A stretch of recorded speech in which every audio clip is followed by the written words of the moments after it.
मैं अंदर जाने वाला ही था, दरवाजे से एक आदमी आया दूसरे कमरे से अंदर, और उसके कंधे पर एक और इंसान था, आदमी था औरत था, उस वक्त हमें नहीं मालूम था।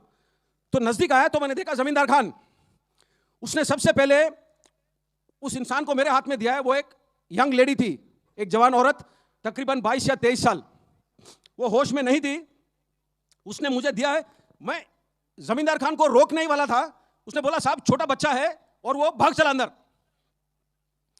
अंदर गया है, तकरीबन 2 या 3 मिनट बाद वो एक छोटे बच्चे को लेके आया, पूरा लपेटा हुआ था, जैसे ये मान लो ये कपड़ा। अभी इतने गंभीर हालत में उसका दिमाग फिर भी चल रहा था।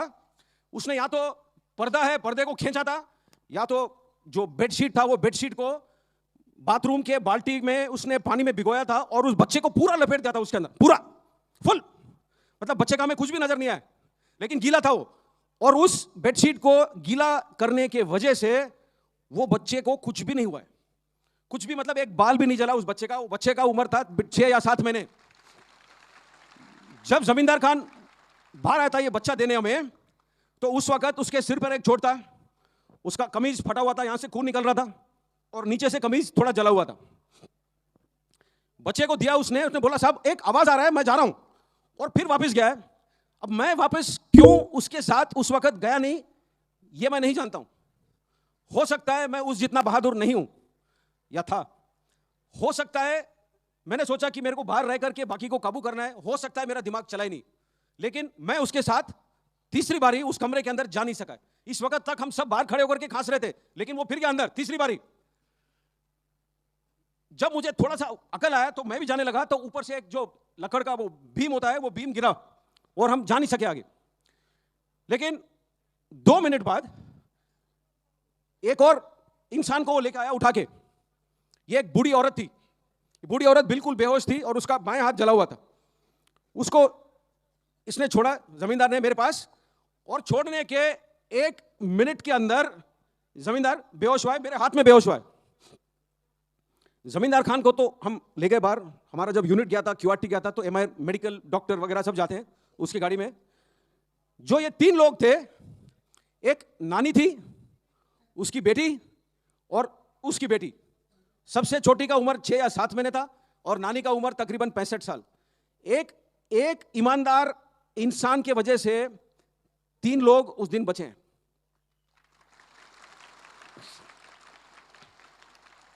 जमींदार खान 2 दिन अस्पताल में रहा है, लेकिन उसके शरीर में 75% बर्न हुए थे, मतलब 75% जल गया था शरीर। जो कार्बन डाइऑक्साइड का धुआं उसने इनहेल किया, जो सांस ली उसने कार्बन डाइऑक्साइड की, और जो गर्म धुआं उसने इनहेल किया है, उस धुआं के वजह से उसके फेफड़े अंदर से जल गए। और ये जलन के वजह से 2 दिन बाद जमींदार खान शहीद हुआ। शहीद होने से पहले मैं उसको मिला था अस्पताल में। उसके हाथ में छोटा वाला फोन था। उन दिनों नए नए छोटे वाले फोन आए थे, जैसे आप लोग यूज करते हो, वैसे महंगे वाले नहीं, बिल्कुल सस्ता छोटा फोन। उस फोन पर मैंने देखा कि जो लास्ट 3 कॉल उसने मारा था वो मुझे मारा था, लेकिन कोई काम होने की वजह से मैंने वो फोन उठाया नहीं। मरने से पहले उसने एक बात बोला मुझे कि साहब मेहरबानी करके घर पे मत बताओ कि मैं कैसे मरा। तो फौज में एक रिवाज होता है, अच्छे यूनिटों में एक तरतीब होता है, एक रिवाज होता है, जहां पर हम फौजी को अपने आखिरी सफर में अकेले नहीं भेजा करते, हम साथ चलते हैं उसके। तो क्योंकि वो मेरे करीब और पसंदीदा था और होनहार जवान था, कमांडिंग ऑफिसर साहब ने मुझे नियुक्त किया है जमींदार खान के साथ उसके आखिरी सफर में जाने का। और मैं क्या उसके साथ, मैं जानता नहीं हूं यहां राजस्थान से कोई है, तो बाड़मेर जिला में एक गांव है खलीफों की बावड़ी। तो खलीफों की बावड़ी में मैं गया था उसको लेके। मुझे कमांडिंग ऑफिसर साहब ने आदेश दिया था, आदेश नहीं एक गुजारिश था, कि जले हुए शरीर को रिश्तेदारों को देखने मत देना, देखने में बड़ा ठेस पहुंचता है। तो मैंने बोला ठीक है सर। तो हम गए, तो मगरिब या दोपहर और शाम के नमाज के बीच को मगरिब का नमाज कहते हैं। तो मगरिब के नमाज का टाइम था। जब जमींदार खान को कब्रिस्तान में ले जा रहे थे। ये हम नहीं सोच रहे थे कि जमींदार खान एक स्पेशल जवान था।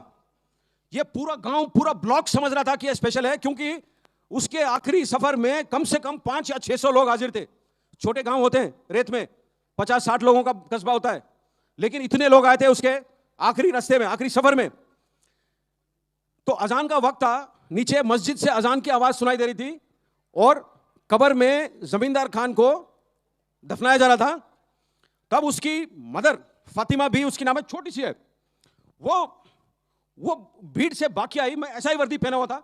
वो मेरे इधर से आई और मेरे वर्दी को पकड़ के उसने फाड़ा। ये बटन दो मेरे टूट गए जब उसने फाड़ा, क्योंकि वो मां है, मां का दर्द सिर्फ मां ही जानती है। उसने फाड़ा और उसे मुझसे पूछा, क्रोध में, दुख में, शौक में, जितना जितना चोट एक मदर या फादर को पहुंचता है उसका हम एहसास नहीं कर सकते, सिर्फ वो कर सकते हैं। तो उसने उस वक्त मुझसे पूछा कि बता मेरा बेटा मरा कैसे। उस टाइम पर मुझे यह पता चला, आपने बोला संस्कार, तब मुझे पता चला कि जमींदार खान के पास जो संस्कार थे वो आए कहां से।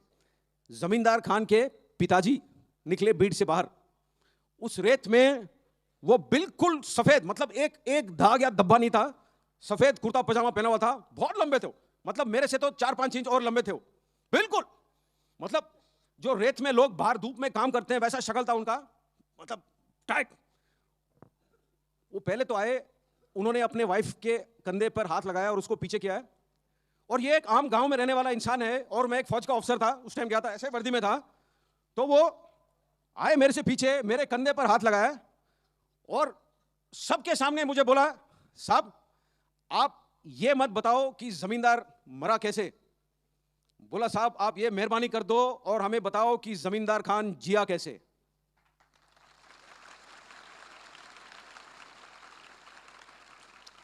तो इतना याद रखना बच्चों, हम सब मरेंगे, ये गारंटी है मेरा। लिख के ले लो, कहीं भी लिख के ले लो, किसी से भी लिख के ले लो। आज तक नहीं मरने वाला पैदा ही नहीं हुआ है, लेकिन आप जिंदगी जियो इस तरीके से कि आपके जाने के कई कई सालों बाद लोग बोले कि अगर जीना है तो ऐसे जीना है।